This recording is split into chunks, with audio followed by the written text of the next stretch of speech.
ফরিদপুর জেলার বোয়ালমারীতে পায়ুপথে বাতাস ঢুকিয়ে সজীব শরীফ নামের এক শ্রমিককে হত্যার অভিযোগ পাওয়া গেছে। ২৫ ফেব্রুয়ারি বুধবার সকালে ঢাকায় চিকিৎসাধীন অবস্থায় তার মৃত্যু হয়।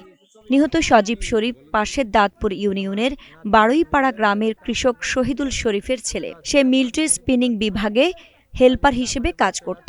গত সোমবার রাতে বোয়ালমারী উপজেলার সাতৈর ইউনিয়নের ডোবরা গ্রামে অবস্থিত আকেজ বৈশীর জনতা জোট মিলে এ অভিযোগের ঘটনা ঘটে। এলাকাবাসী ও পুলিশ সূত্রে জানা গেছে, গত সোমবার রাত ১০টার দিকে বাড়ি যাওয়ার আগে মেশিন দিয়ে সজীব শরীর পরিষ্কার করতে যায়। এই সময় বোয়ালমারী সদর ইউনিয়নের রামনগর গ্রামের রজব আলীর পালিত ছেলে রিহাদ শেখ সজীবের পায়ুপথে মেশিন দিয়ে বাতাস ঢুকিয়ে দেয়। এতে সে অজ্ঞান হয়ে পড়ে।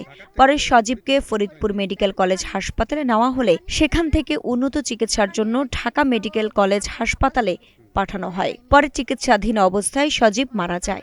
এ ঘটনার পর রিহাদ শেখ পলাতক রয়েছেন বলে জানা যায়। বোয়ালমারী থানার উপ পুলিশ পরিদর্শক মাহমুদুল হাসান ঘটনার সত্যতা নিশ্চিত করে বলেন, এ ব্যাপারে তদন্ত চলছে। তদন্ত শেষে আইনগত ব্যবস্থা নেওয়া হবে।